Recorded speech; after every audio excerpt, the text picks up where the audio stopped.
ये कहानी है दो दोस्तों की जो कि एक छोटे से गांव में रहते थे। एक बार वो दोनों किसी काम से शहर गए और वापस अपने गांव लौट रहे थे। उनके गांव तक पहुंचने के लिए उनको एक घने जंगल से होकर के गुजरना था और जब वो उस जंगल से गुजर रहे थे तो एक दोस्त को प्यास लगी और वो पानी ढूंढने के लिए रास्ता भटक गए।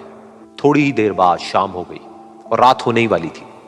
तो उन दोनों की नजर एक गुफा पे पड़ी जो कि पेड़ों से घिरी हुई थी चारों तरफ से। तो उन्होंने सोचा कि यही जगह ठीक है रात बिताने के लिए।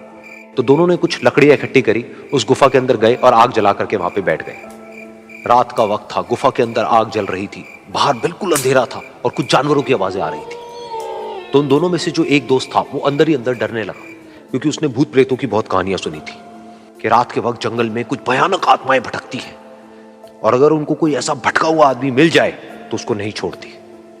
तो जब उसने भूत प्रेतों की बात अपने दोस्त से करी तो उसके दोस्त ने हंसते हुए उससे पूछा, क्या कभी तूने किसी भूत को देखा है? तो उसने कहा, नहीं मैंने तो नहीं देखा, लेकिन मेरे कुछ जान पहचान के लोग हैं जिन्होंने देखा है। तो उसके दोस्त ने उसको समझाने की बहुत कोशिश करी कि यार ऐसी सुनी सुनाई बातों पर विश्वास नहीं करते हैं, अब तू सो जा और मुझे भी सोने दे, मुझे नींद आ रही है। और इतना कह करके उसका दोस्त वहीं पर लेट गया और थोड़ी देर में सो गया।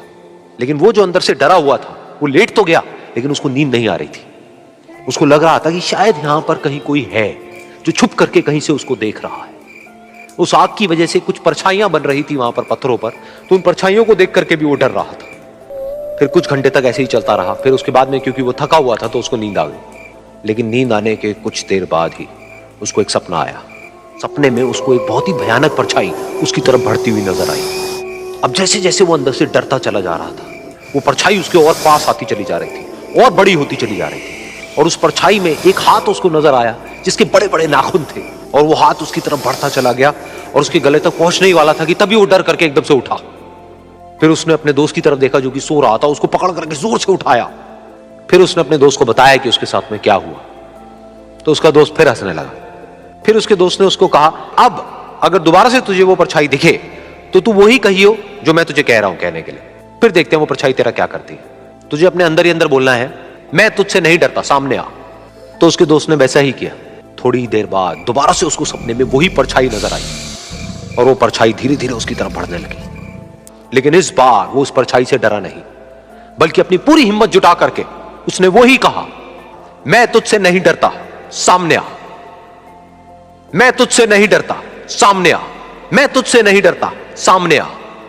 जैसे जैसे वो ये बोलने लगा वो परछाई छोटी होने लगी और उससे दूर होने लगी। वो बोलता रहा, वो परछाई छोटी होती रही और धीरे धीरे वो परछाई दिखनी बंद हो गई। बिल्कुल ऐसा ही हमारी जिंदगी में भी होता है। हमारे अंदर जितने भी डर है, उससे हम जितना डरते हैं हम उतना ही छोटे होते चले जाते हैं और वो डर उतने ही बड़े होते चले जाते हैं। लेकिन अगर हम अपने अंदर के डरों से नहीं डरते हैं और उसका सामना करते हैं तो दुनिया का ऐसा कोई भी डर नहीं है जो कि हमें डरा पाए।